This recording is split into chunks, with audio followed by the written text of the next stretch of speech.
Hi hello welcome to Naveen GK tricks. మీరు కనుక నా ఛానల్ కొత్తగా చూస్తున్నట్టయితే ప్లీజ్ సబ్స్క్రైబ్ చేసుకోండి ఫ్రెండ్స్. ముందుగా ఫిబ్రవరి 19, 2026కు సంబంధించి కరెంట్ అఫైర్స్ చూద్దాం. మొదటి కరెంట్ అఫైర్ ఏంటంటే స్పెయిన్ అధ్యక్షుడు పెడ్రో శాంచెజ్తో ప్రధాని మోడీ భేటీ. రీసెంట్గా మనకి భారత మండపం ఢిల్లీలోని ఏఐ సమ్మిట్ అనేది జరుగుతుంది, ఇండియా ఏఐ ఇంపాక్ట్ సమ్మిట్ అనేది. అయితే ఈ సమ్మిట్కు భాగంగా మోడీ గారు 7 దేశ అధినేతలతో చర్చలు జరిపారు, అలాగే 2 సీఈఓలతో కూడా చర్చలు జరిపారు. సో దీనికి సంబంధించి ఎవరెవరు జరిపారు ఏంటి అనేది నెక్స్ట్ రేపటి క్లాసులో మీకు డీటెయిల్గా ఉంటుంది. అయితే ముందుగా స్పెయిన్ అధ్యక్షుడు పెడ్రో శాంచెజ్తో ప్రధాని మోడీ భేటీ అయ్యారు. 7 దేశాల అధినేతలో భాగంగా ఈయన ఒకళ్ళనమాట స్పెయిన్ అధ్యక్షుడు. స్పెయిన్ యొక్క రాజధాని మనకి మ్యాడ్రిడ్ అంటాము. సో అయితే ఇక్కడ ఆల్రెడీ మనం ఈ స్పెయిన్కి సంబంధించి ఈ 2026 సంవత్సరాన్ని భారత్ స్పెయిన్ అనేది సంస్కృతి, పర్యాటక మరియు ఏఐ సంవత్సరంగా ప్రకటించుకున్నాయి. సో గుర్తుపెట్టుకోండి. అలాగే భారత్, ఫ్రాన్సు ఇన్నోవేషన్ ఇయర్గా ప్రకటించుకున్నాయని నిన్న మనం ఆల్రెడీ చదివాం. సో చాలా ఇంపార్టెంట్ ఇది. ఫ్రాన్సు, భారత్ ఇన్నోవేషన్ ఇయర్గా 2026ను ప్రకటించుకున్నాయి. అలాగే స్పెయిన్, భారత్ అనేవి సంస్కృతి, పర్యాటక మరియు ఏఐ సంవత్సరంగా ప్రకటించుకున్నాయి. చాలా ఇంపార్టెంట్. ఇక్కడ మనకి స్పెయిన్ అధ్యక్షుడు కూడా ఇంపార్టెంట్ అండి, Pedro Sanchez. Next one, Bharat Finland సంబంధాలు. ఈ 7 అధినేతల్లో భాగంగా మరొకరు భారత్ ఫిన్లాండ్ సంబంధాలు. ఢిల్లీలో ప్రధాని మోడీతో భేటీ అయిన ఫిన్లాండ్ పిఎం పిటేరి ఆర్పో చర్చలు జరిపారు. సో ఎటువంటి చర్చలే జరిపారు కానీ ఎటువంటి ఒప్పందాలు అనేవి ప్రస్తుతం అయితే లేవు. పిటేరి ఆర్పో. అయితే ఇండియా ఏఐ ఇంపాక్ట్ సదస్సులో భాగంగా మోడీ గారు 7 దేశాల అధినేతలతో చర్చలు జరిపారు, అలాగే 2 సీఈఓలతో కూడా చర్చలు జరపడం జరిగింది. నెక్స్ట్ టాపిక్, మనం ఏఐ ఇంపాక్ట్ సదస్సు అనేది 5 రోజుల పాటు జరుగుతున్నాం కాబట్టి డైలీ దీని గురించి మనం చర్చించుకోవడం జరుగుతుంది. నెక్స్ట్ వన్, ఎన్హెచ్ఏఐ ప్రారంభించిన దేశంలో తొలి బి కారిడార్ పథకం. మనకి national highway authority of India అంటాం, తెలుసు కదా, NHAI national highway authority of India. ఇది మనకి 1988లో ఏర్పాటు అయింది. అయితే దీని యొక్క హెడ్ క్వార్టర్, ప్రధాన కార్యాలయం న్యూఢిల్లీ వేదికగా ఉంది.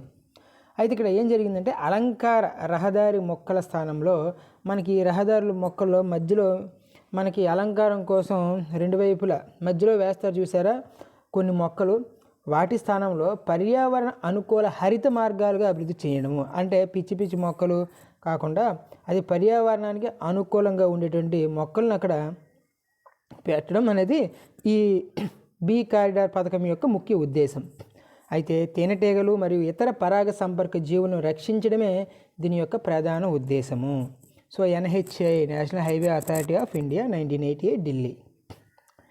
నెక్స్ట్ వన్, తుఫానును ఖచ్చితంగా అంచనా వేయడానికి రీసెంట్గా ఎన్ఐఓటి అనే సంస్థ ఒకటి అభివృద్ధి చేయడం జరిగింది. ఎన్ఐఓటి అంటే national institute of ocean technology. National institute of ocean technology అదేంటి, తుఫాను ఖచ్చితంగా అంచనా వేయడానికి వేవ్ ప్రొపైల్డ్ వర్టికల్ ప్రొఫైలర్ను ఏర్పాటు చేయడం జరిగింది. ఈ ఎన్ఐఓటి అనేది చెన్నై కేంద్రంగా పనిచేస్తుంది. ఇది 1993లో ఏర్పాటైన జరిగింది. సో గుర్తుపెట్టుకోండి, తుఫాన్లు ఖచ్చితంగా అంచనా వేయడానికి ఎన్ఐఓటి అభివృద్ధి చేసింది ఏంటంటే wave profiled vertical profiler. Next one, India AI impact సమ్మిట్లో భాగంగా జేపీ నడ్డా గారు, అంటే మనకి ఆరోగ్య మంత్రి శాఖ వారిలో బాధ్యతాయుత ఆరోగ్యం ఏఐ కోసం సాహి మరియు బోధ్ అనే 2 కార్యక్రమాలను ప్రారంభించడం జరిగింది. ఎవరు, జేపీ నడ్డా గారు. ఇక్కడ మనం గుర్తుపెట్టుకోవాల్సింది సాహి యొక్క ఫుల్ ఫామ్ ఏంటి, బోధ్ యొక్క ఫుల్ ఫామ్ ఏంటో చూద్దాం. సాహి అంటే strategy for AI in health care for India. SAHI చాలా ఇంపార్టెంట్, ఈ 2 కూడా. Strategy for AI in health care for India. Second one, benchmarking open data platform for health AI, BODH Bodh. Okay, benchmarking open data platform for health AI. Okay, ఈ 2 గుర్తుపెట్టుకోండి, SAHI and Bodh. Next one, మనం already Milan INS మనకి ఇక్కడ చూడండి, melon అనేది విన్యాసం అనేది నావికాదళ విన్యాసం విశాఖపట్నం ప్రారంభమైందని చెప్పాము. అలాగే అంతర్జాతీయ ఫ్లీట్ రివ్యూ కూడా మనకి ఫిబ్రవరి 18న ప్రారంభమైంది. అయితే ఇందులో భాగంగా మనకి ఐఎన్ఎస్ విక్రాంత్ ఇవన్నీ కూడా పాల్గొనడం జరిగింది. మనం నిన్నటి క్లాస్లో చెప్పుకున్నాం. అయితే ఐఎన్ఎస్ తరంగిణి కూడా ఈ మిలాన్ విన్యాసం కోసం, అలాగే అంతర్జాతీయ ఫ్లీట్ రివ్యూ కోసం కూడా ఇది కూడా పాల్గొనడం జరిగింది. ఐఎన్ఎస్ తరంగిణి ఇక్కడ మనకి ఎగ్జామ్ పాయింట్ ఆఫ్ వ్యూలో ఐఎన్ఎస్ విక్రాంత్ తొలి స్వదేశీ విమాన వాహక నౌక అని మనం నిన్న చదువుకున్నాం. ఇక్కడ ఐఎన్ఎస్ తరంగిణి ఇది ఒక భారత నౌకాదళ తొలి సెయిల్ ట్రైనింగ్ షిప్. ఓకే, ఇలాంటి మనకి ఎగ్జామ్లో అడుగుతాడు. ఎలా డైరెక్ట్గా ఐఎన్ఎస్ తరంగిణి ఉద్దేశం, లేకపోతే దాని పేరు ఇచ్చేస్తే కింద మనకి ఇస్తాడు, ఇది పలానా వాహన నౌక సెయిల్ ట్రైనింగ్ షిప్, ఇలా ఈ విధంగా. నెక్స్ట్ వన్, జపాన్ ప్రధానిగా రెండవసారి, మనం ఆల్రెడీ చెప్పాము, మరలా వచ్చింది. జపాన్ ప్రధానిగా రెండవసారి సానే తకైచి ఏ పార్టీకి చెందిన వ్యక్తి అంటే ఈవిడ లిబరల్ డెమోక్రటిక్ పార్టీకి చెందిన వ్యక్తి బాధ్యతలు స్వీకరించింది. జపాన్ ప్రధాని రెండవసారిగా Sanae Takaichi. Next, Jammu Kashmir team తొలిసారిగా రంజీ ట్రోఫీ ఫైనల్కు చేరుకుంది. మనకి రంజీ ట్రోఫీ అనేది డొమెస్టిక్ క్రికెట్ అనేది జరుగుతుంటుంది కదా, టెస్ట్ ఫార్మేట్లో జరుగుతుంది ఇండియాలో. సో ఇక్కడ రంజీ ట్రోఫీ మనకి 1934-35లో ఫస్ట్ రంజీ ట్రోఫీ జరిగింది. ముంబై అధికంగా మనకి 42 సార్లు గెలుచుకోవడం జరిగింది. అయితే ఇప్పుడు జమ్మూ కాశ్మీర్ టీం తొలిసారిగా రంజీ ట్రోఫీ ఫైనల్కు చేరుకుంది. సెమీస్లో బెంగాల్పై విజయం సాధించి ఫైనల్కి చేరుకుంది. మళ్ళీ దీని గురించి మనం ఫైనల్ ఎవరు గెలిచారు ఏంటనేది మాట్లాడుకుంటాం. సో ఫైనల్కి చేరిన జమ్మూ కాశ్మీర్. ప్రపంచంలోనే తొలి ట్రిలియనీర్గా అవతరించనున్న ఎలన్ మస్క్, ప్రస్తుతం లేడు బట్ ఫ్యూచర్లో మనకి త్వరలో అవతరించనున్నారు ఎలన్ మస్క్. ట్రిలియనీర్, బిలియనీర్ కాదు, ఆల్రెడీ బిలియనీర్ అయిన తర్వాత ట్రిలియనీర్. విద్యుత్ కార్ల సంస్థ టెస్లా, అలాగే అంతరిక్ష సంస్థ స్పేస్ ఎక్స్ అధిపతి అయిన ఎలన్ మస్క్ ప్రపంచంలోనే తొలి ట్రిలియనీర్గా అవతరించున్నారని ఫోర్బ్స్ అంచనాల ప్రకారం తెలిపింది. అయితే ఈయన యొక్క ఆస్తి $850 బిలియన్ అండి. అలాగే సెకండ్ ప్లేస్లో లారీ పేజ్, ఫోర్బ్స్ ప్రకారం చెప్తున్నాను, Larry Page $251 billion. Next Sergey Brin $230 billion.